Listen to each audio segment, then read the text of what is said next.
Namaskaram everyone, welcome back to the podcast. Today we have Geonangel Anna with us. Namaskaram Anna. Namaskaram, Anna. Thank you so much for having me. Yes, Very Anna. excited to be here. So before you introduce yourself, can you play the guitar which is behind you? We can start with a little music to show your awesome skills if that's possible. Oh, no. Oh, God. It's actually haven't been tuned. It hasn't been tuned in so long. Let's hear an untuned version then. It hasn't been tuned. I have to tune it a little bit.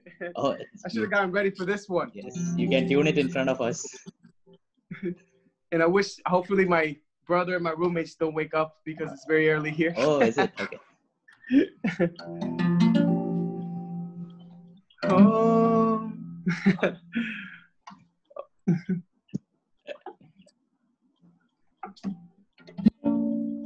How about I tune it in the middle of the podcast and then I play at the end? Would that work? Yeah, sure. That works. I'm just afraid to have to tune it. Sorry. So, Anna, if you could introduce yourself a bit and talk about, we want to know all about you. Like I have talked to you a bit through Instagram, but I really do not know much about you. So if you could, thank you so much for having me. I'm very excited to be here. My name is Geonangel. I was born in Venezuela, which is in South America. My parents, migrated here when I was only 7 years old. And so it was a huge, huge difference for me in the way I grew up. I grew up in this part of town called Valencia, which is the mountains pretty much. So I grew up with lots of animals, lots of trees, nature, farm living. And then after being so young and being exposed to all of that, my parents brought me to Washington, D.C., Northern Virginia, to be more specific, and that was a huge, huge culture shock for me, at the beginning, simply because, I'm so used to seeing life a certain way. Life to me was just nature and mountains and animals and whatnot, and so then coming here, I saw the big difference. I've never seen such a big city and so many people and even so many cars. I didn't even know what cars really were at the time. I was just so in shock with seeing the big difference. I do have a twin brother. Oh, His is name it? Giovanni. Yeah. Did I talk to him by any chance? Did you fool me? You imagine? We could have fooled you easily. He's older by 2 minutes, so we are identical twins. And so he's, been my best friend my entire life. And so if he wasn't sleeping, I'll tell him to pop in here, say hi. But yeah, so our parents brought us here. And from the very beginning, since I was very, very young, and I questioned life a certain way, since I was very, very young. I remember it was a few little moments in my life that really marked a huge difference. For instance, when I was back home, my parents was drinking, my dad was drinking a beer, just a beer. And I didn't know what it was, and I was like, Dad, I was bugging him, pulling his shirt. I was like, Dad, looking up. So little, Dad, what is that? What are you drinking? And he's like, I'm drinking a beer. And I remember asking him, what is that? What's a beer? He said, it's a drink. And then this is what marked me, and these little things, that made a huge difference for me growing up. He said, I said, did you like it? He said, no, not really. And then I said, why not?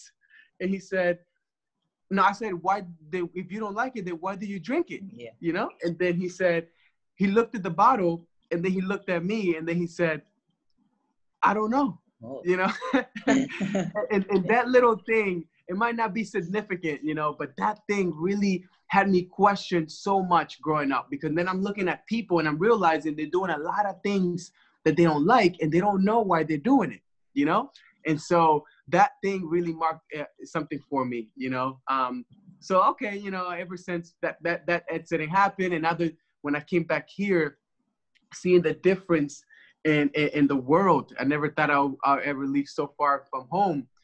Seeing the difference in the world really was devastating for me, because I didn't know the language, I didn't know the culture, I didn't know anything, and I didn't know anything. I remember going to school and I feel like the outcast because I was the only one that didn't speak English. Everybody else, so I was by myself, no friends, and so growing up, it's like I had to build this identity for myself. Then I had to prove myself and show people who I am, and you know, welcome people into my life.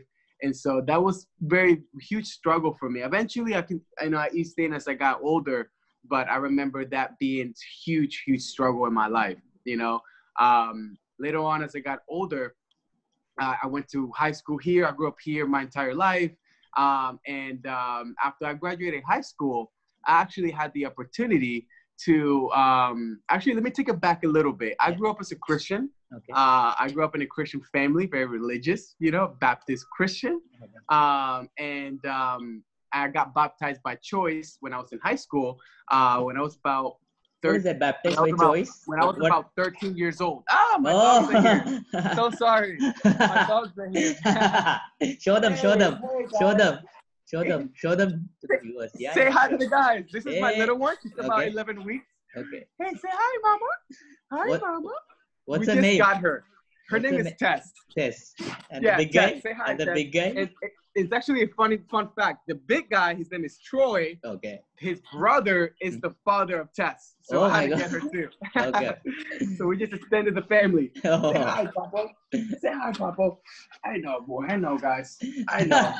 Boy. Oh, so much energy. Good for the podcast. Mama.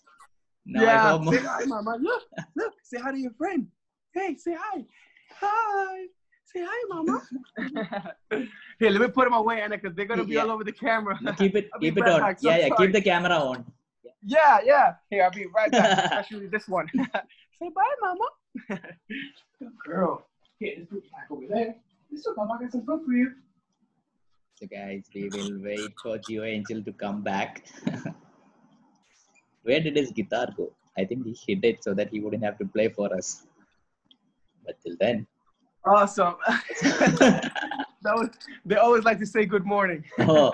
Yeah. So and I was asking, like, what do you mean by baptized by choice? I don't know, like, what is that? Like you said, you were baptized. Baptized. That's a great question. So in a Christian religion, when you decide to take, God and the Lord into your life, and you decide to walk the path of God, you get baptized, which is like the priest would baptize you with water. And it's like it symbolizes that you are now forgiven of all your sins, and you are now like reborn into a fresh life, and now you can walk the path, and that's kind of what baptize, in a simpler format, and so I was so devoted to those beliefs and those teachings that I grew up on, like Jesus being the Son of God and the Savior and that kind of thing. So super devoted. I remember even going to high school. I was about 10th grade. I was about 15, 16 years old, walking with the Bible, in the school, very proud, and, such a pride, like, yeah, I'm with God, and I had my years. Of that, I remember one New Year's Eve, I actually was crying, devastated in the floor because I couldn't spend New Year's at church. That's how devoted I was to the religion, and so I had that phase. And then after I graduated high school, I started hanging out with a lot of Muslim friends, and they were not new friends. Those are friends that I grew up with, since I was in elementary school. Those were my first friends, I was like the only Christian kid in the group, and they were all like Muslims, and that was like this my entire life, it was like this for me. And then, I graduated high school, and I got, surprisingly, I got a really good job in property management. That's when I got into the industry. I started leasing apartments left and right. I'm moving up. I'm getting promotions. I finally get to have the dream car that I wanted. I always wanted this cool car. So Which one? I want Which that one? car. Which car? Tell us the car. I got a Tell us BMW. Which one? It was a brand new BMW at the time. Yeah. Which model? Oh no, it was a 335. It was a 335. It was a 2013. It was a brand new model at the time. Got it out the lot. It was like my dream car at the time. So I was super high of life. Not only that, and I fell in love with this girl, and I was super in love with her. Yeah. And she was awesome, and so, now, so I felt like my life was great. It was going places. You know, I had the car, I had the money, I had the job, I had the place. I moved out to a really nice apartment at the time, and all these things. And surprisingly, Anna, within, I would say, 3 weeks, this happened 3 years ago. And this is actually when the story, when we're talking on Instagram, this is kind of how it unfolds itself. 3 years ago, happened in 2017. Within, I would say, 3 to 4 weeks, I lost everything.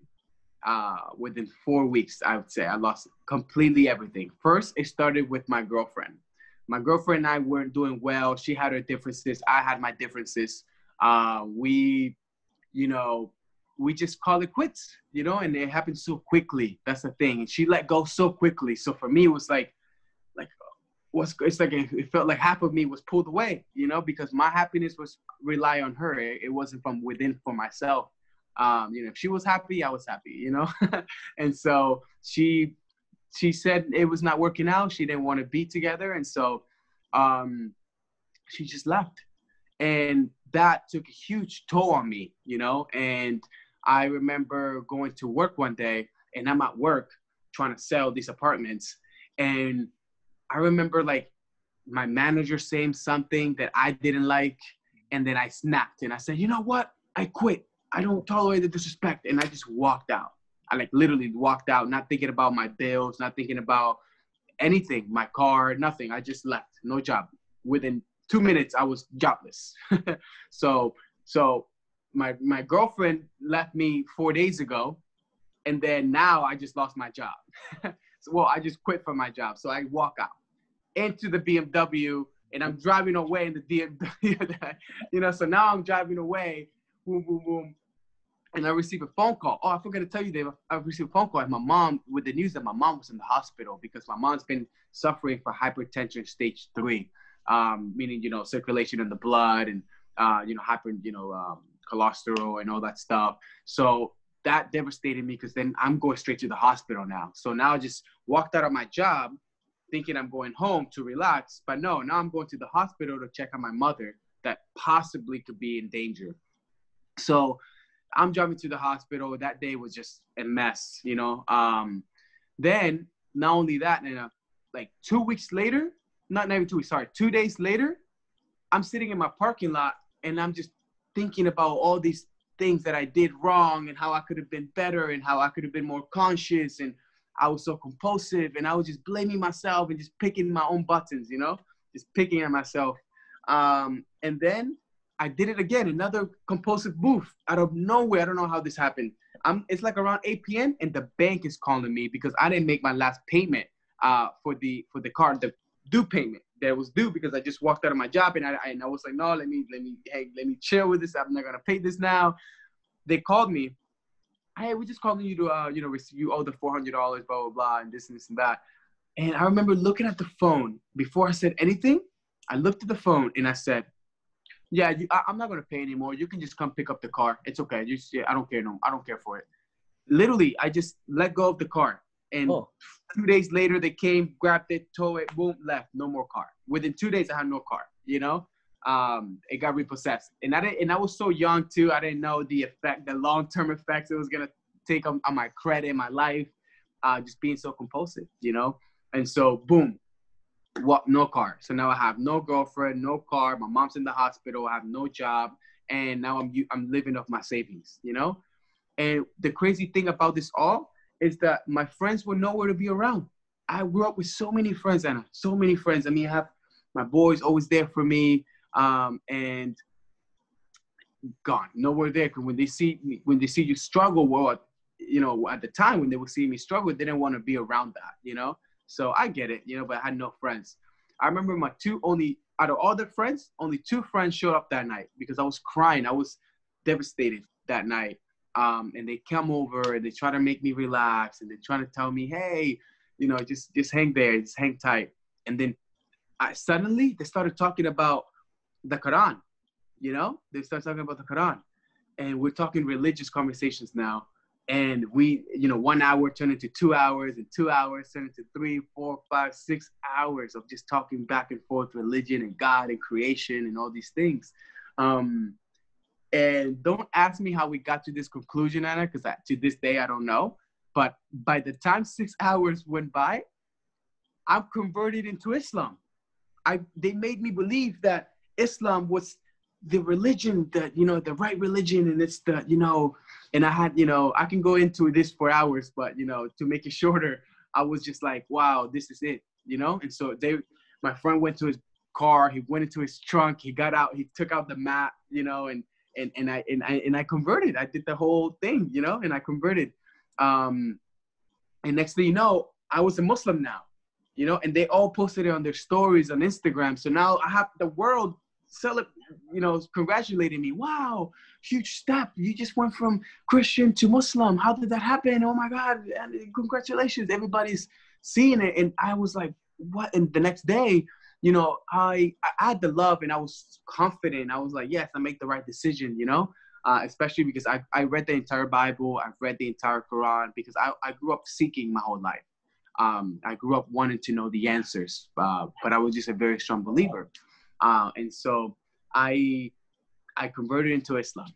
So within 2 weeks, I lost everything, and I'm now part of a new religion. I don't even know how, because I was so desperate for happiness and for something new, because it was bad news after bad news. Well, good and bad doesn't exist, but, for the sake of this conversation, I was just like, wow, this is, and so I was just like, okay, I converted to Islam now.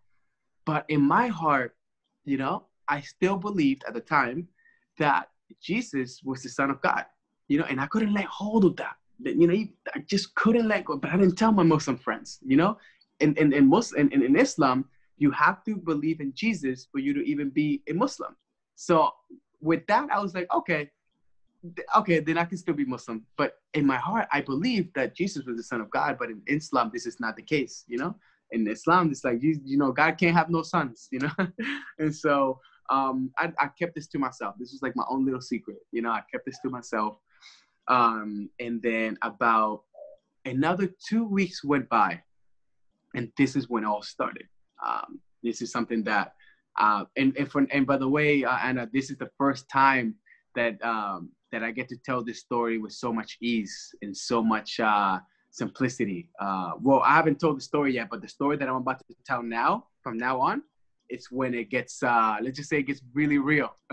And in the past, I've tried to tell people, but I was in a whole different space, and so I couldn't tell it like I can tell it now. So it's been a couple of years, so I'm gonna try my best. So one day I was crying, and I was just depressed because I felt like I just did everything wrong. Even the religion. And I remember being on my floor, crying. My brother wasn't home. My mother wasn't home. I used to live with them at the time because I moved out of the apartment. And I'm on the floor staring at the ceiling. And when you had those cries when you were a baby, like those really, really hard cries, it was one of those. I just let everything out, and my shirt was soaked. It's so much, tears. And so I'm laying on the floor, and I'm just, just staring at nothing. I'm just staring at the ceiling, and it's been like 20 minutes, and I'm still staring at the ceiling, just not thinking about anything, just there, because every thought that I had was a painful thought, and the reason why I never got to have suicidal thoughts, how people get depressed and they start having suicidal thoughts. The only reason, Anna, I didn't have a single suicidal thought was because I had the realization that I was already a dead man walking, I kid you not. So I was like, no matter if I'm here in heaven and hell, I'm still miserable, So I had that realization then. I was like, I'm a dead man walking, So even if I take my own life, I'm just making things worse, So at least that I knew. And so, I'm on the floor, and I'm just crying. And I remember anything that I thought about was a painful thought. If I ever thought about my car, that hurt me. If I thought about the girl, that hurt me. If I thought about the job, that would hurt me. I mean, everything, my family, my mother, that would hurt me. So my friends that will hurt me, I mean, every thought was a painful thought, literally. And I'm laying on the floor and I'm staring at the ceiling. Next thing I look over to my left-hand side and there's a book and it's called Inner Engineering by Sabu. Yeah, and my brother has put that book there months ago, and I did not pay attention. I didn't even know who the guy was. I was like, I don't know this guy. I don't even know. I don't know. Okay. I didn't read before either, you know. I was so stuck in my own life. I was like, okay, thanks. That's cool, man, you know. But that day, I look over and I look at this book. I look at the side. You know how the side says Sabu Inner Engineering, and I look over. I take a deep breath and I just pick it up. Pick it up. And now the way I'm sitting like this is how I open the book. And now I'm reading the book. And I'm like not wanting to read this book. But the cover and everything looks so nice. The art, you know, I was like, man, this book looks cool, you know? So I opened the book. And now I'm just, you know, reading this book, you know. And I kidded you not. And 1 hour, I read the book for 9 hours that day. 9 hours straight. I didn't even get up to use the bathroom, to go get some water, to check my phone, nothing. I'm stuck reading this book because, you know, so I start reading the book and the things that he says was just like something that I've never heard before. But prior to this book, and I did not know anything about anything, nothing. I mean, everything that he mentioned, I did not know. I didn't know about energies. I did not know about anything, you know. I did not know about anything. I grew up religious, so this is just something. It's like talking about me. It felt like the book was speaking to me about me. You know, it was kind of weird. I was like, okay, this is interesting. So I kept reading, you know, and I was so intense and so into my reading. I felt like this book was really speaking to me. If I didn't understand something, I kidded you not, I would read it 10 times before I move on, you know. And I'm making sure that I comprehend. If I didn't know a word, I would stop the book. I had the iPad like over there. I remember grabbing the iPad and now I'm Google searching words because they were too big because the Google uses big words sometimes. And I'm just like, oh, okay. Oh, this means that. Okay, cool. And then comprehend it. Okay, let me read it again. Like I was very technical with this book. At the time, I was super technical. I was very into it. And so I'm like, okay, cool. And I'm reading and I'm reading and I'm reading. As time went, 2 hours went by, 3 hours went by, 4 hours went by. As time went by, without realizing this, I found myself in a space where, and my energies were already intense at the time because I just got back from crying and I was super intense person then, you know, very intense, very intense. So you putting this intensity into this reading, the intensity that I already had. So I'm in it with it, like just very in the moment. And so I didn't realize that I had created this space where I'm just, my mind was just sharp.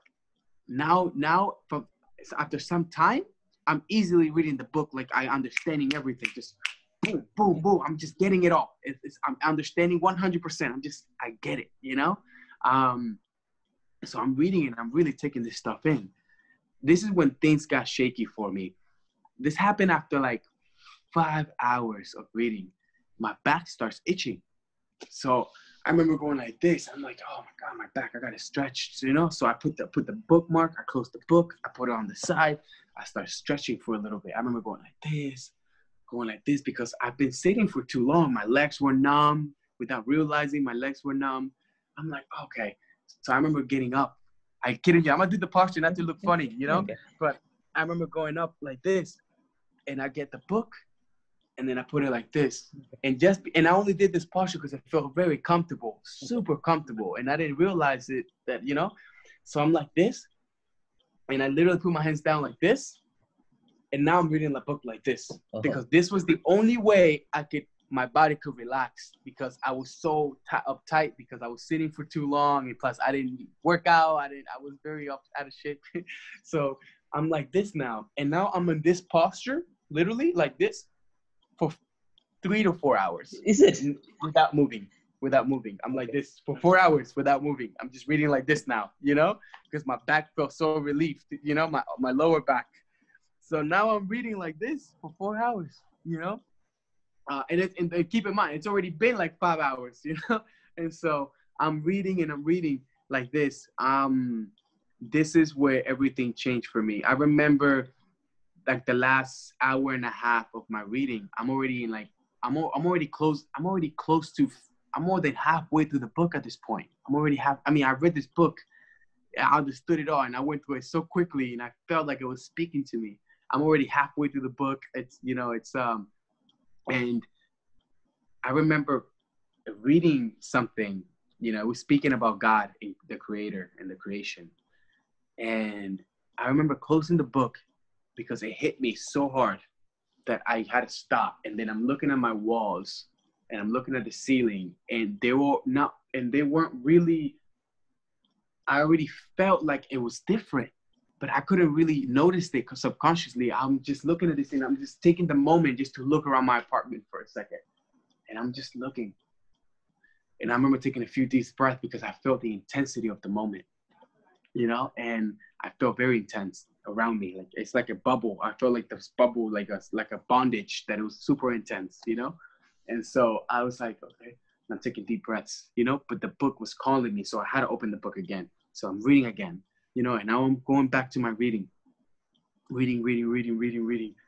And this is where everything changed for me. I've never in my life, and I heard the word Kundalini energy. Never heard it. Not one time. Never heard that word. So there was this part in the book, later in the book, that he explains the process of awakening your Kundalini. He explains the process and how it kind of works, the chakras and 114 outside of you, and you got 7, he explains this whole thing, right? And so I read that word for the first time. He mentions that word, because in the whole book, he didn't mention the word. He even didn't even mention the process, nothing, till much later in the book. And when I got to that part, and I remember, so I went like this, and I remember reading the process, and then he says, blah, blah, blah, this is how it works. How he explains everything so throughout, but very simplistic, but very, very, and so he goes and he says, Kundalini energy. I remember going up like this. I went up like this. And then I'm looking forward just to comprehend what I just read, just to understand what I just read, I just needed to comprehend what I just read because it was a lot. This time it was a lot because there was other sections where I could read through and I'm getting it. No need to stop. This is like a drug. It felt like a drug, and I can't explain it to you. It's like the more I read, the more like free I felt, I no longer started having painful thoughts because I understood that I was not the mind. But by the time it was halfway through the book, I already understood that I was not the body, that I was not the mind, and that I'm a 4-dimensional being, and I was already understanding that. When I read Kundalini energy, I go like this, I go up like this, and now I'm looking straight ahead, and to understand what I just read. And I kid you not, Anna, this is when I can explain the story, and I'm going to try my best, but just understand that this is only a story, for those that are going to see this, for those that are listening, if it's not part of your experience, you can truly never comprehend, but I'm going to try. Just a story, and so I go like this and I look forward, and as soon as I understood it, I comprehended, understanding something and comprehending something are two different things. And, I felt like, all right, let me just explain this later, right? But I'm looking at this, I go like this. And the second I comprehended, I felt a crazy, just say the word crazy, a crazy energy that started from my feet all the way under me. And it went all the way through my spine. And it went all the way up to my head. But it happened so fast, faster than I can blink, Anna. If I tell you that I can blink pretty quickly, Anna, I can blink pretty quickly. It happened faster than I can blink. It happened so fast, so quickly. The moment I looked up, it took me about 20 seconds.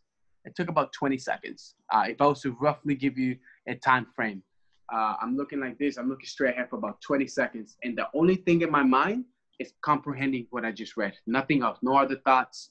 No other anything. And in fact, the way I'm thinking about this it's like with Seguru's voice. I don't know why, because I also, by the way, so I forgot to tell you, while I was reading the book, I was searching up Saguru at one point in YouTube because I did not know who this guy was, not know at all, never heard of him.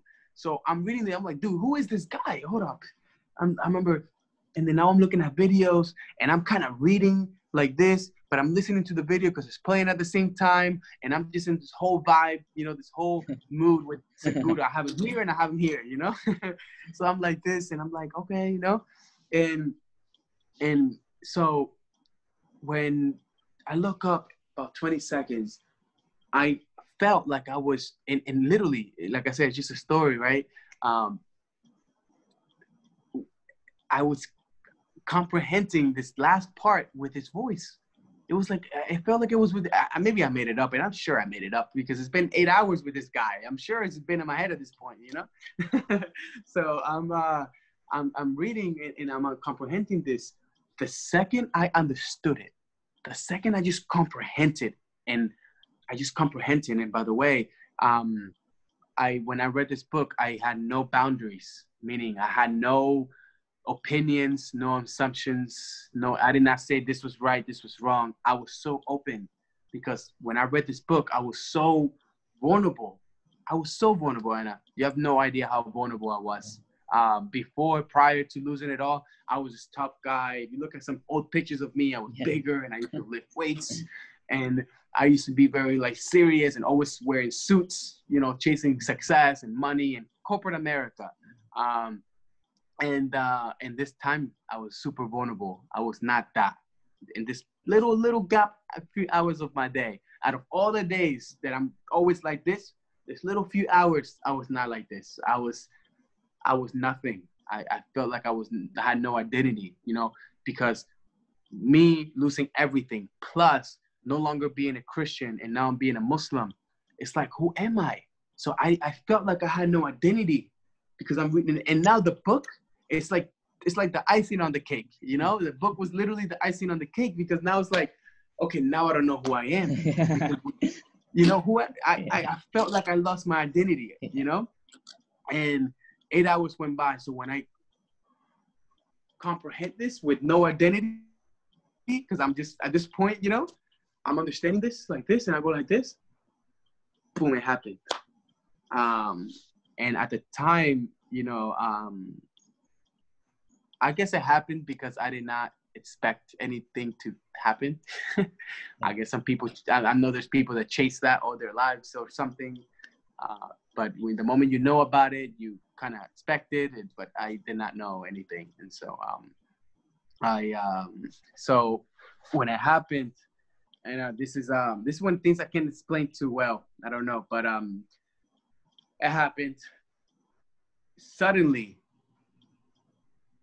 I was no longer I was everything that I would look around me. I was that. I was one with the wall. I was one with the carpet. I was one with, there was no such separation. Separation did not exist in my experience. There was no such thing as that in me. It was no such thing, And now the wall and the ceiling became forms and became shapes. Like my mind couldn't say wall, ceiling, window, couch. I couldn't see it. My mind didn't do that. It was just a shape in a form, and I'm just looking at these things for what it is. I did not see it like we used to. Right now, we say phone. This is the guitar. This is, and it wasn't no longer that. It was just shapes and forms with no significant name or nothing. So my anxiety went up. And this is where things get dangerous. And I've looked at, a few Sadhguru videos that he kind of talks about this. Raising the Kundalini when you're not ready is a very dangerous thing. Very, very dangerous. Especially if you live in a major city. Especially if you're not surrounded in the atmosphere that you should be within with the right people that should take care of such process for you. Very, very dangerous thing to do, And so, when this happened to me, my anxiety, because I was not ready for such thing. Believe me, I never did yoga, not once, not a single meditation. And by the way, this experience happened with my eyes open. I never meditated before. Even that day, I didn't meditate. I didn't even know what meditation was before. I mean, now I understand the meditation is a consequence, you know. Before I'm thinking meditation, it's it's a doing. It's like you know, it's okay. I don't know how to do it, and so never got into it. And so when that experience happened, it happened with my eyes open. By the way, never with my eyes closed. And so I'm looking at all these things now, and since I was not ready, my anxiety, and I've never suffered from anxiety, never experienced it, not one time. I looked at friends, and I didn't even know what it was. Anxiety is something that I never saw in my country, not one time. It's here in America that I got exposed to such things, you know, like anxiety and depression and that stuff. In my country, I never even came across anyone like this, you know. Well, maybe because I also grew up with little people in the mountains and everybody's just busy with animals, you know. So I never felt anxiety. So when everything happened, automatically my anxiety went up. Like it pushed me by. It's like it felt like a train, like it crashed me. Boom. Now I can't breathe because it's too much. So everything that I saw was too much. So by the way, I started tearing and I couldn't stop tearing. I couldn't stop. My eyes couldn't stop. I just couldn't stop. That shirt, by the way, by the end of, I'll show you at the end, but everything was wet. I couldn't stop. I just couldn't stop. It was impossible for me to take a stop, you know, because I'm in so much force and in so much blissfulness. I can't explain such thing. I'm sure Sagu is this. That's why Sagu is amazing. The way I'm like, how do you explain such thing? You know, I couldn't explain such thing. But my anxiety went in. I'm not ready for such thing. You know, because there's people that do it in installments, you know, and there's people that happens to them in a big boom. You know, whether you did it intentionally or, you know, but the same way there's an engineering out here, there truly is an engineering within you. Even if you don't do it on purpose, you know, if that's a reaction has a reaction. So if it does happen, you know, if you click those buttons, it would happen, you know. And so after the big boom happened, my anxiety went up. So now everything that I'm looking at was too much to look at, because I'm not looking at a guitar or couch or the wall. I'm looking at shapes and forms. So now I'm like this. And even you know, when you close your eyes and you see dark black nothingness, even that alone was too much to look at. That alone was too much. So I couldn't escape from it. There's nothing I could have done, you know, because even the darkness and the blackness, that alone is creation itself. I know that's kind of hard to explain, but that alone is creation itself. It's, you know, but so I'm looking at this and I'm just like, I can't even close my eyes. It's too much. And I'm tearing. I'm just like, and I'm going to kind of do a reaction. This is not even close to how it was, but not to be funny. It might look funny. It's okay. I'm like this. I'm freaking out, and I'm freaking out. And then I remember opening my eyes a little bit, and I couldn't even open my eyes because it was too much. Everything suddenly also got much brighter. Things got so much brighter. Like everything just popped into my face from the littlest thing. It could be, and I noticed everything. I remember noticing everything.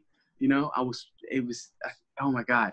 So this is happening. I'm like, oh my God. And then I go straight to my shoes. My shoes were not too far away, and I'm tying my shoes with my eyes closed. Literally, I'm tying my shoes, and I couldn't breathe. I remember feeling like I was about to have a heart attack. Like literally, I felt like this is it. I'm done. I'm dying. I thought I was gonna die. That's how bad this moment was. It was horrible. You know.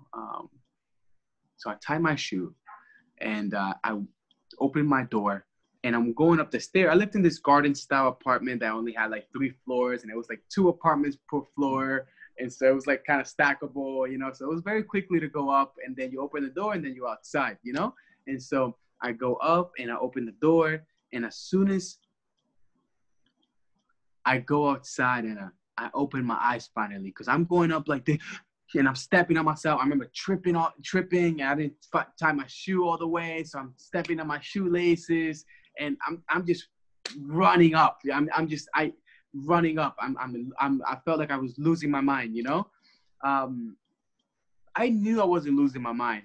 Actually, no, I take that back. I was not losing my mind. I just knew that I was not ready for such thing. Such clarity came to me, but I knew I was not ready for such thing. That I knew, you know. Everything that I looked at, and this happened when, not so much in the apartment, but when I went outside, that's when I really truly felt the cosmos. But I'll get to that in a little bit. I opened the door, and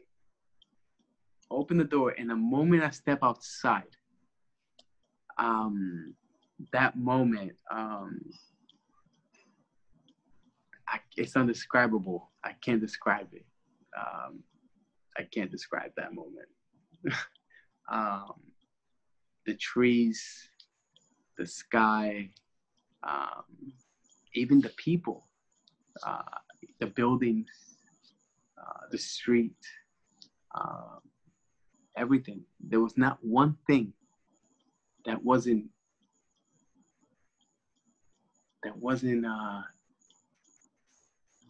me.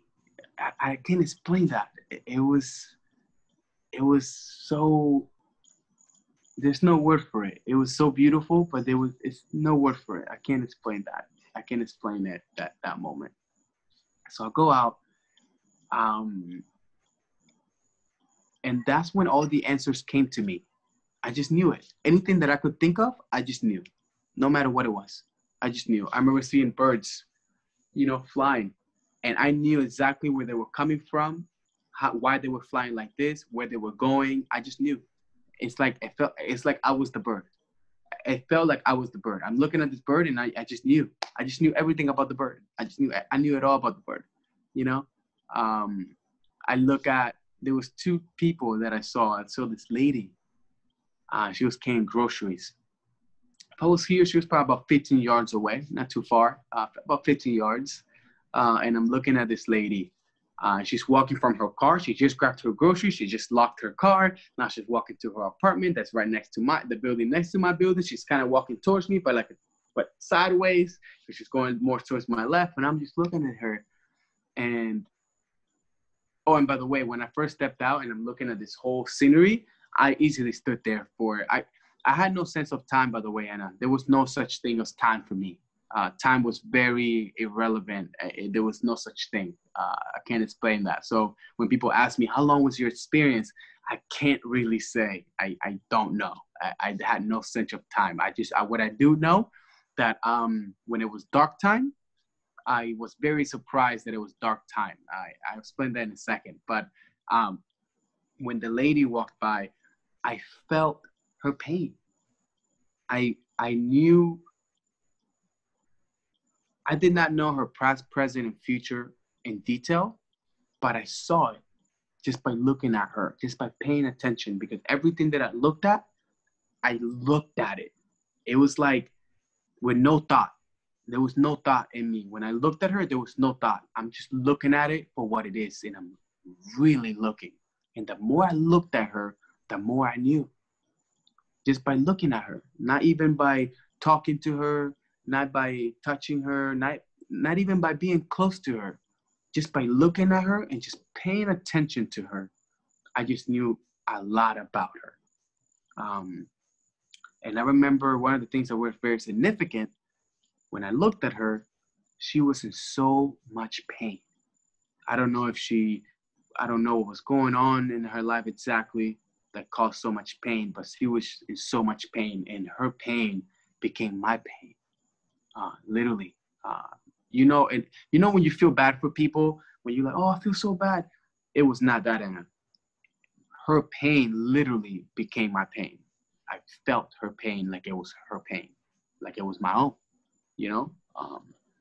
So I remember this happened, and I remember this making me so sad. And you have to understand, Anna, that when you're ready for such thing, we are 4-dimensional beings. We are a spiritual being. We are, call it the energies or the soul, whatever people like to call that. We are an emotional being, the emotional body. There's the food body, the physical aspect, and your conscious being as well. These were not aligned, my friend, when this experience happened. So, which is why it went from beautiful to horrible, beautiful, horrible, beautiful. I had my beautiful moments and my horrible moments. Then it would turn beautiful again, then it turned horrible again, then it turned beautiful again, then it turned horrible again. This explosion is when you are waking the Kundalini like this, it's very dangerous if you're not in an atmosphere that you should be in. I'm sure you know so much about it. I'm sure you can tell me a thing or two about that, but in my experience, I just keep doing my practices. yeah. It was like it's the first time I'm hearing.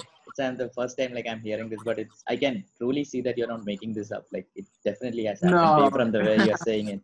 I cannot. Yeah. That's why I need to be in front of. I need to be in Isha and finish what I started. But so pretty much, so I'm outside and this happened with the lady. Then I started walking, and I remember with my anxiety. So when her pain became my pain, I couldn't get out of it. I couldn't get out of the pain. I couldn't, and I couldn't understand why. I couldn't understand why now I'm miserable.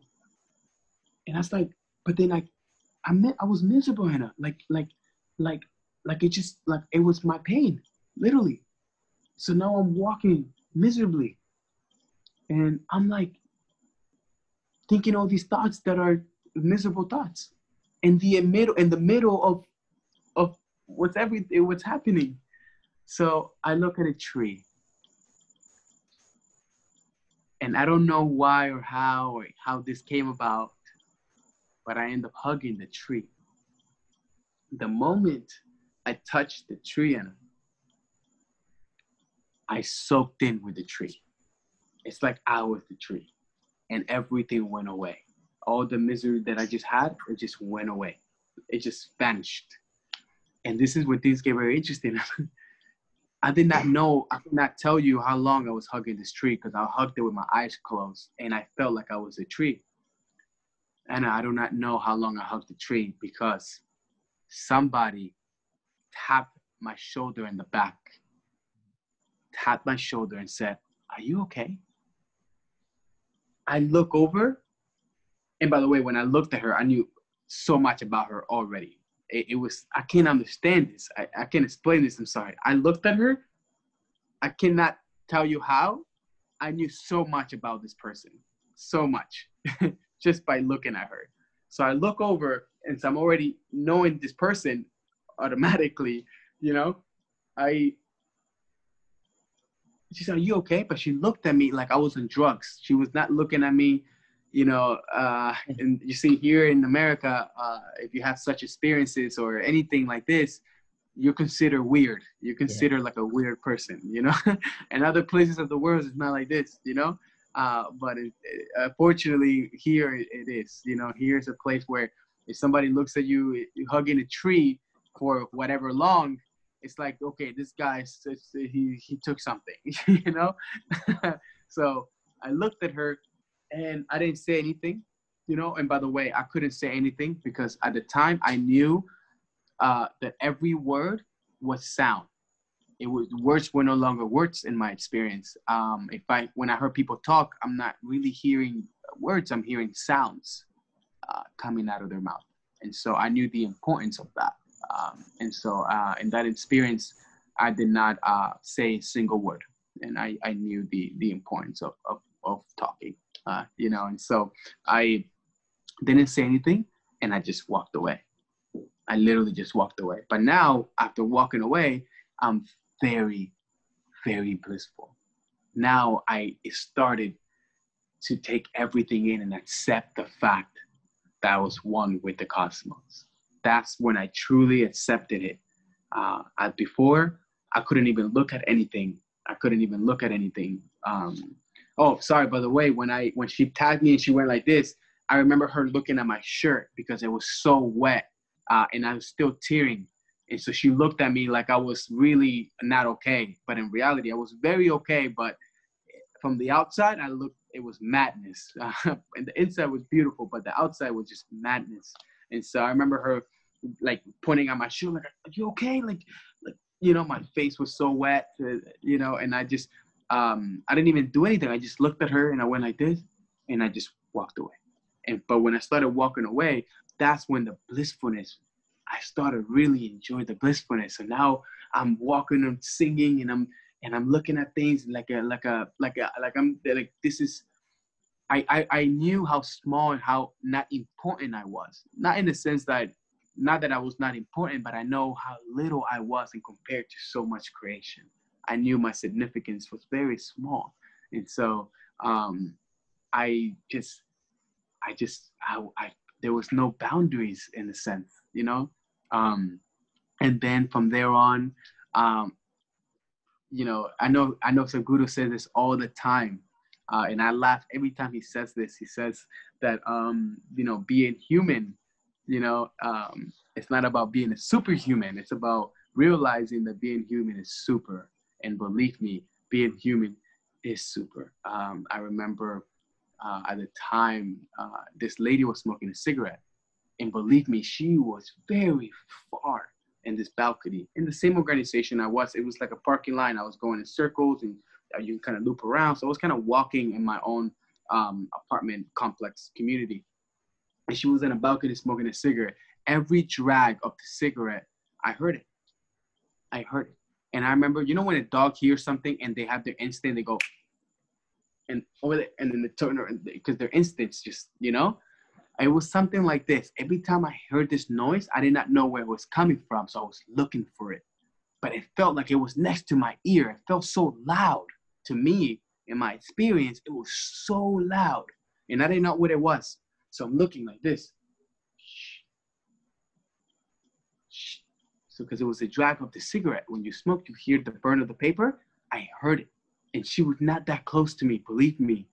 When I saw that it was what I was hearing, I started laughing. And I was laughing probably for like 20 minutes nonstop. I laughed but I'm talking those deep laughs, like someone just said the funniest joke in the world. I was just laughing because I was just laughing because it truly is. Being human truly is about realizing that it's being super. I was like laughing because I couldn't realize that. I was laughing at the fact that I was looking for this noise and it was a drag of the cigarette. That is why I was laughing. And I was just laughing, and I can tell that everybody was hearing me laugh, and because I was so loud, and I was not thinking about others. It was no such thing as me and them. I was just being in the mix of it all. And I'm just laughing and laughing and laughing and laughing. Hours went by like this, and as soon as it got dark, I remember realizing that I remember being dark time, but everything that I looked at, I put my full attention, and I end up in the woods eventually.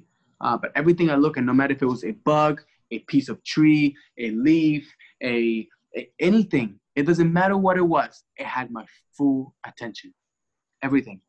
I'm not looking at this and I'm thinking this. I'm looking at this and I'm looking at this. But I'm not looking at it with thoughts. I'm looking at it for what it is, and it had my full attention. So that's how my day went, And next thing you know, it was dark time, and when I had the realization that I didn't have the realization that it was dark because I'm too busy looking at other things that I didn't realize it was dark. So it got dark, and that's when it hit me. Hours after being dark, by the way. It's not like the sunset just went down. No, it's happened much later. So like 11 p.m. at this point. Very dark. And when I realized it was dark, I'm looking at the night sky, and it had my full attention. Believe me, I looked at the sky, and the sky had my full attention. When I tell you it had my full attention, Anna, I knew the more I looked at the sky, the more I knew about the sky. It had my full attention. Believe me, if you ever look at the sky for more than 3 hours, you will know a lot about it. You know, I spent a lot of time looking at the sky that day, lots of time, you know. Like I said, I didn't have a sense of time, but it was quite some time. And I remember by the time I came back home, I knew so much about so much. And I did not know how it came to me so quickly. Anything that I looked at, I just knew it. From an animal to, oh, by the way, I remember having people walking their dogs. I looked at the dogs, and the dogs were looking at me like they knew that I was looking at them the way I was looking at them. It was such a different experience with that. I never had an animal look at me, and I knew that they knew that I knew that they knew that I was looking at them like that. They knew that I was, because as soon as I walked by, the dogs, I had their full attention. There was 3 dogs there in this little tiny dog park. And here in the apartments, they have dog parks that are very small. It's just like a gated, and that's like, why? It's not even point to have it. It's so small. Why not make it bigger? But this was tiny, and there was 3 dogs in there. And the people were on their phones, distracted. They were just letting the dogs play.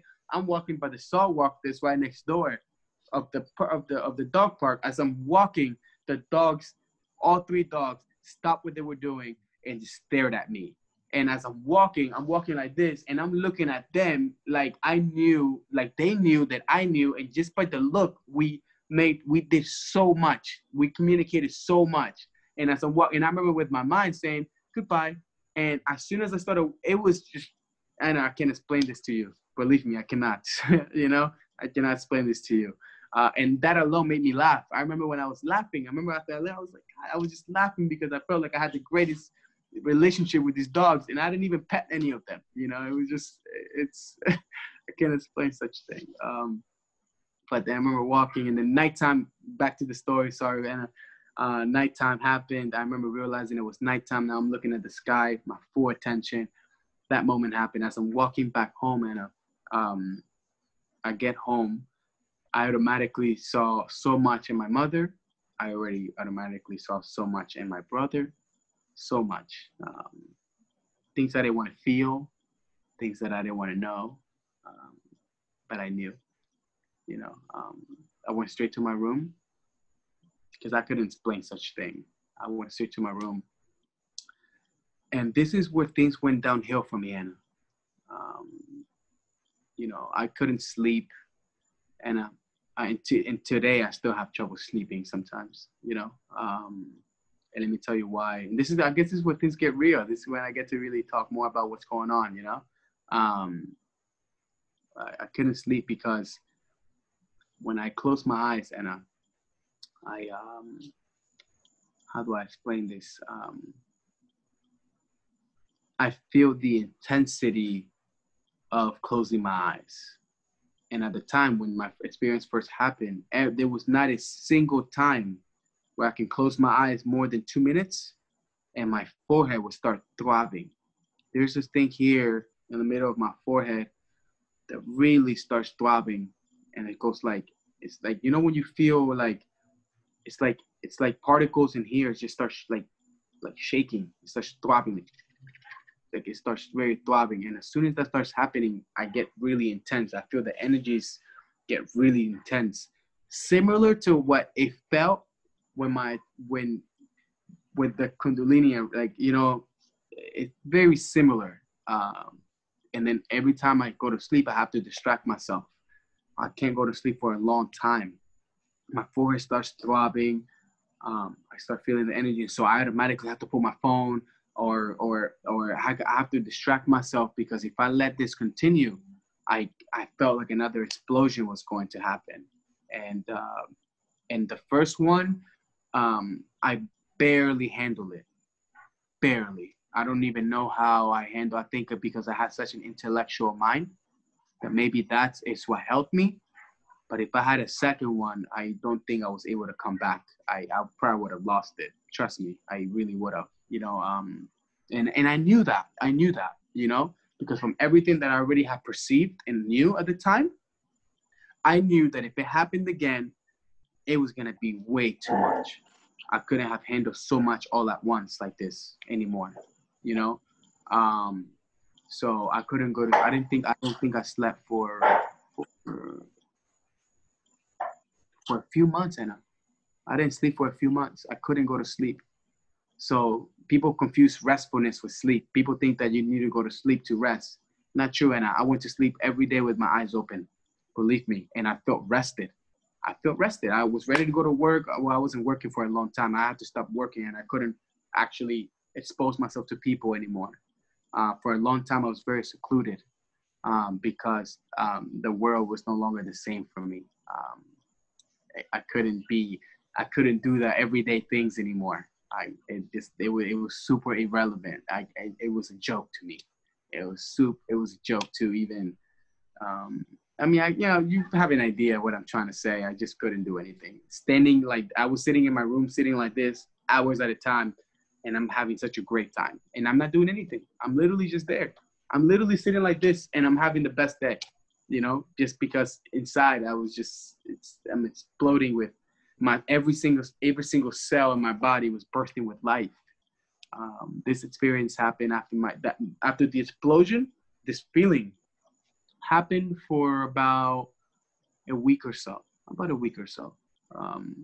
And that whole week, but the whole sleeping, that took months. I didn't sleep for months. But the experience of just life within me bursting, I couldn't walk around my apartment without touching the walls. Like I would walk my apartment, I'm just sliding my hand through the walls the entire time. I'm sliding, my feet are dragging the carpet because the carpet felt so good. And when I would touch the plates, the forks, the spoons, the fridge, the door of the fridge, when I'm brushing my teeth, even though I didn't want to brush my teeth, my mom and my brother had to tell me, brush your teeth, and it took about a week for me to tell them the story.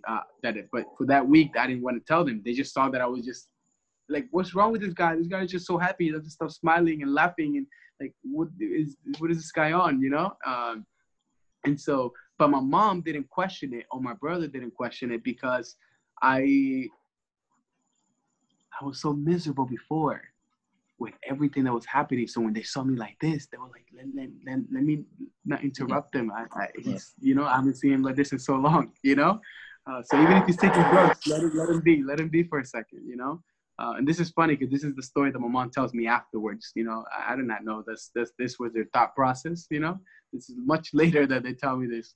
I remember brushing my teeth, and the toothbrush every day, just every time, anything that I touched just was so amazing to touch. Everything that it was just amazing. Every shower, I remember hopping in the shower, the water. My showers no longer became the same. My showers automatically changed. Before I would go in the shower and soap here, boom, shampoo, conditioning.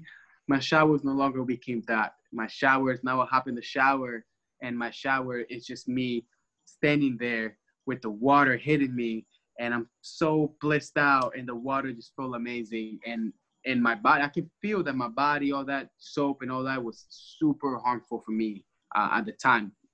It was not something to do.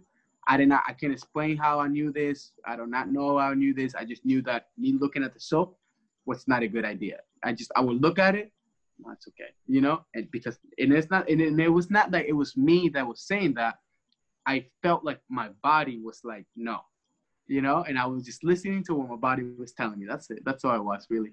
So for the longest time, I used no soap, no conditioning, no shampoo, nothing. I just sit there and I let the water clean itself. I barely did this. I didn't even use the water I just let the water run.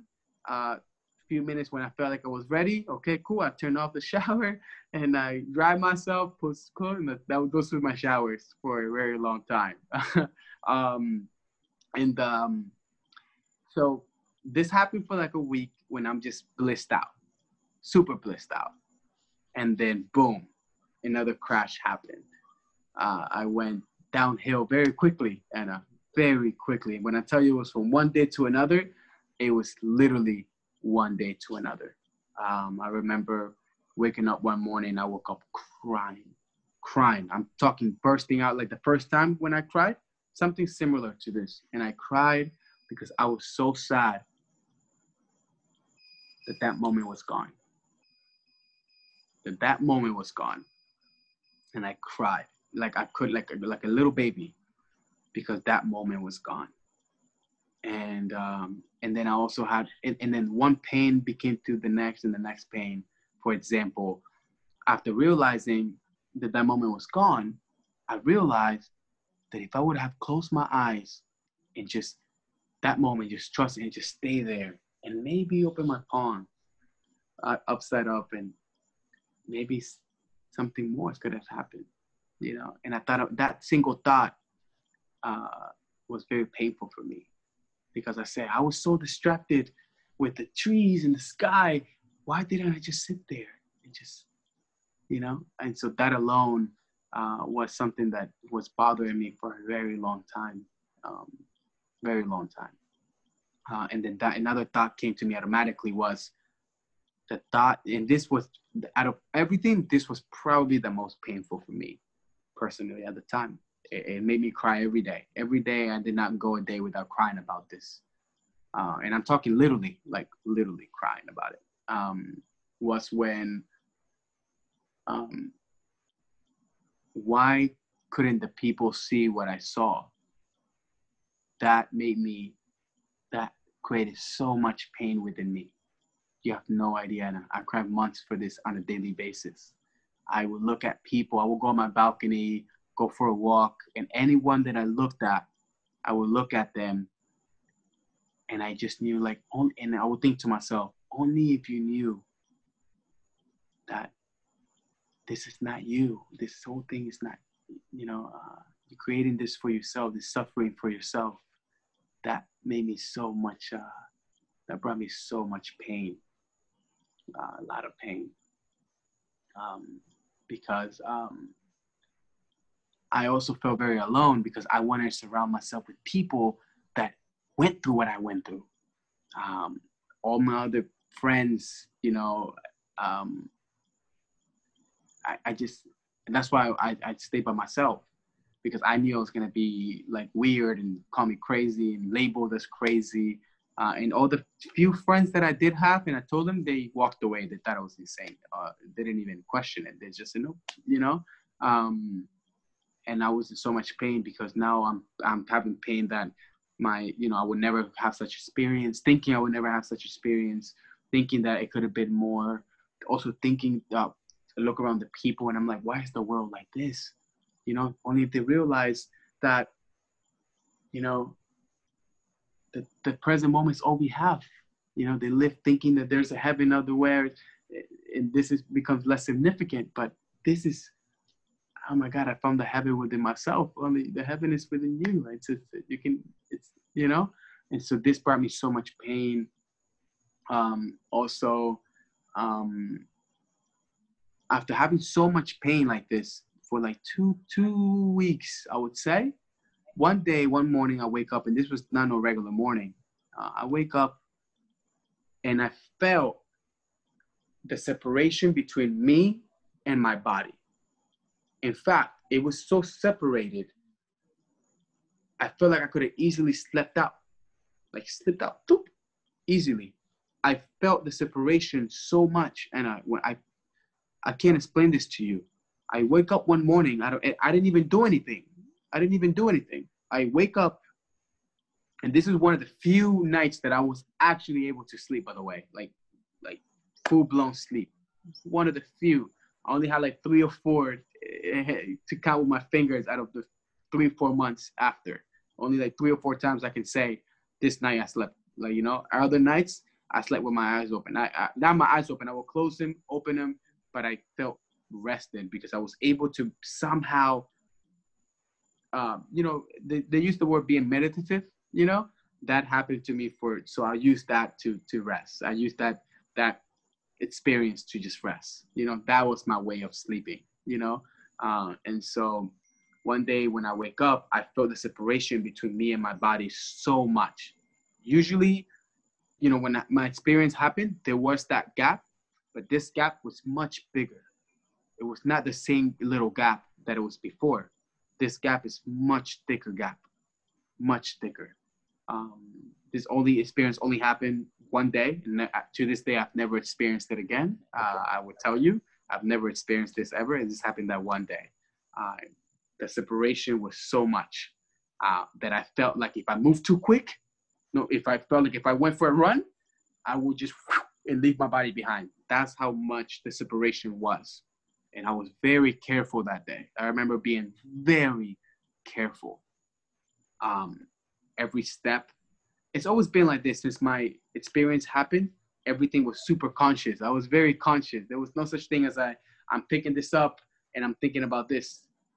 Everything was very conscious, from the way I eat, from the way everything. And by the way, I never ate animal. The night before my experience, I had a burger with fries, and it was Chick-fil-A. I'm not sure if you guys know, if you guys have Chick-fil-A over there, but we had Chick-fil-A here. Yeah. I remember having a chicken sandwich. I had a chicken sandwich with chicken popcorn, with French fries, with honey mustard. I mean, that was my dinner the night before the book. Let's just say the book day, you know? So I ate animals my entire life, Anna. My entire life. I grew up eating animals, beef, pork, chicken, anything you can think of, I probably ate it, you know? After my experience happened, I didn't touch animals ever again to this day. I haven't touched anything plant-based since the moment everything happened, you know? Animals were never the same to me ever again, you know? But what I was gonna say is that, again, to forward a little bit, when the gap happened that day, I had to move extra careful. I remember being very careful. And it brought me, since at first I was super, super scared. As the day went by, I got used to it, you know, but I remember being very careful. But this experience also triggered certain thoughts. Not that there were thoughts, it just, I would look at everything again, and I knew again everything all over again. Now I look at a tree and it's like I knew how the tree was feeling, or why it's doing this. Or I can look at an animal again and I knew why the animal is flying like this and why it's walking like this, where it's coming from, where it's going.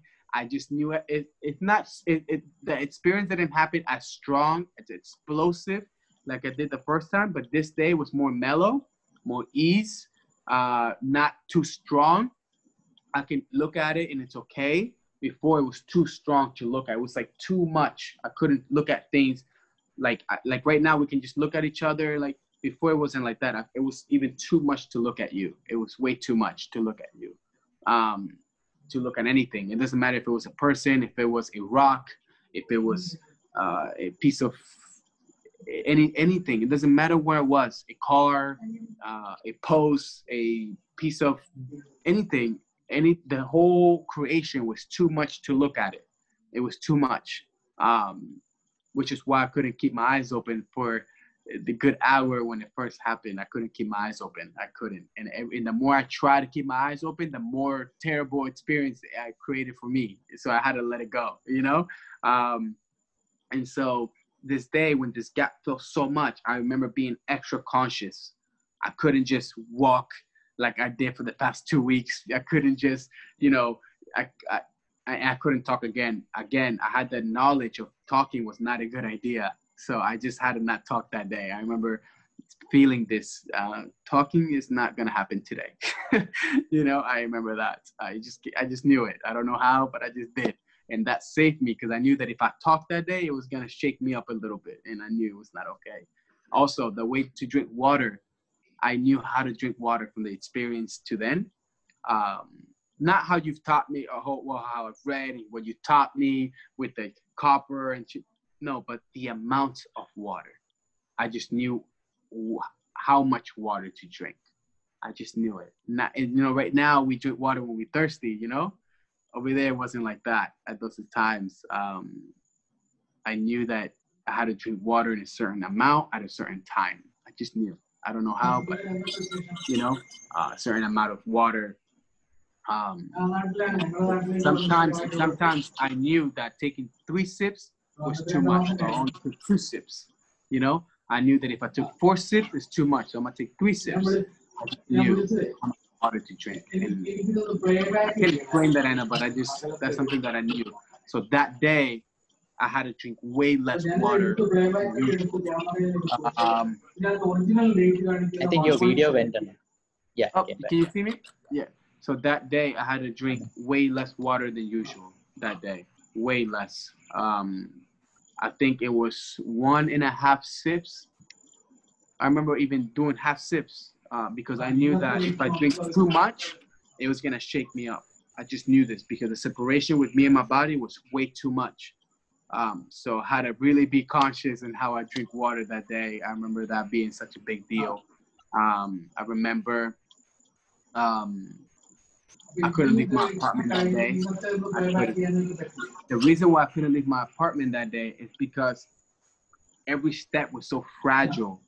I couldn't even do 10 steps, and I couldn't do 10 steps. Taking 2 steps was way too much for me. Way too much. 5 was me cutting it, and that's me going to the bathroom. And that's even if I needed to use it. I didn't use the bathroom all day. It was so irrelevant. I probably would have pissed my pants, and I wouldn't have noticed. My body was so irrelevant, and I can't explain that to you. My body was so irrelevant. I can't explain how. Not that it was not important, but it was like you know how it's like a sweater. Right now, you wear a sweater, you have your shirt on. You know, you're not thinking about your shirt all day, right? Because it's just a shirt. You have it on, okay? It was something like this, Anna. It was super irrelevant, very irrelevant. You know? So I probably would have pissed my pants, and I wouldn't have even thought about it. And so that happened to me, and ever since, Anna, coming from that experience every day, it's been a struggle for me. Why has it been a struggle for me? Right now, it's been 3 years. This happened all in 2017. And to be more specific, it happened in November of 2017. Ever since ever since my experience, I can get more into this and stuff, but you read and all that stuff. But yes, there's a few things that I not what we think it is, such as, what day is, what nighttime is, daytime and nighttime is, the sense of time, the death. Death is actually not a thing. Death is, you can call it an illusion all you want, but death will happen to you if you seek death. I know a thing or two, Anna, but obviously I'm not here like, I know it's something that I can't really you don't really talk about. Yeah. And so I didn't do for the past year, and this happened a year or so. Now I became more social again. Okay. And because how did that transition happen? Yeah, the transition from that. Yeah. So after I spent a lot of time by myself, and by the way, I remember being very skinny. I got very, very skinny, skinnier than I've ever been. I mean, but it was so irrelevant to me that I never looked at myself in the mirror after that. My body was very irrelevant to me. And I remember also, by the way, the experience that happened to me, I felt like I healed myself in every way. So if I had any diseases developing, I don't know, obviously I don't know if I did, but if I did, they were gone within minutes, because that really, I felt the empowerment inside my body. Every cell was bursting with life. And so if there was anything that shouldn't have been in there, believe me, it got rid of it. I know this, but my body was very, very irrelevant to me. And in fact, it was irrelevant to me for about a solid year. My body was just not a thing. I did not think about how my hair looked that day. I didn't think if I didn't shave. I didn't think if I'm too skinny, too fat, the only thing that my body was more relevant was if I had to eat, or if it's time if my body's asking for food, that kind of thing. But most times I didn't eat what my body wanted me to eat. Most times I did not, because me being on an empty stomach, I worked at my best. and I loved that. So I said, I was not compulsive with food. I think I was only eating about twice a day. I was only eating in the early mornings and late at night, you know? The entire day I did not eat, you know, at all. Trust me. And this happened for like a year. And when I did eat, it was like I got 2 vegetables here. I got this because when my experience happened, I knew that if I ate too much, it would take away from a lot of things. So I had to eat a certain amount, only little bits. You know, my plate was very tiny. I remember my mom and my brother being very concerned for me, but it felt right to me at the time. It felt really right. If I remember eating, like I had like 2 pieces of potatoes, I knew that eating 3 was too much. So let me eat 2 pieces, you know, because if I ate the 3rd one, it was not okay, you know, for me. So I knew these. I ate like this for about a year or so. After the year went by of constant depression, again on and off, that year, I was not ready for. Anna, just one second. Yeah. Okay, and I think can we do this in a part 2? I just need to be somewhere. Yeah, absolutely, yeah, cool. Man. Yeah. I'm so sorry. So before we leave, can you just leave? Like, I'm quite sure even after this podcast, like people would want to reach out to you. So could you just say where they can contact you? Like, yeah, absolutely. If you guys want to know more and just chat some more, as I would love to, you can reach me on the Instagram. My name is Geonangel. It's just my first name, very simple. It's Geonangel. Very, very simple. Like I said, I just got back into Instagram not too long ago. All the pictures are very old, but I'm trying to just kind of build a social life again, you know, and build a social life again. I envision myself as I made this kind of like a thought. They call it ambition when you have a thought and you focus on that thought, and they call that ambition. So I built such a little ambition for myself to make it to India, make it to you, and make it to over there. I want to volunteer, and I can see myself being there for a very, very long time. So if can't wait to make that happen, guys. But until then, if you guys want to reach out, I'll be on Instagram. So Anna, next time keep your guitar tuned in, and then we can start with that. Let me tune it and stuff. It sounds really bad. So even if I play it, it's gonna sound bad. Maybe because I have the ear for it. But next time I'll play some. So thank you, Anna, for the part 2. We'll meet soon. I'm so sorry, my mom's calling. Mom's calling. No worries. Thank you so much. We'll talk soon. Yeah. Okay. Bye. Bye. See ya.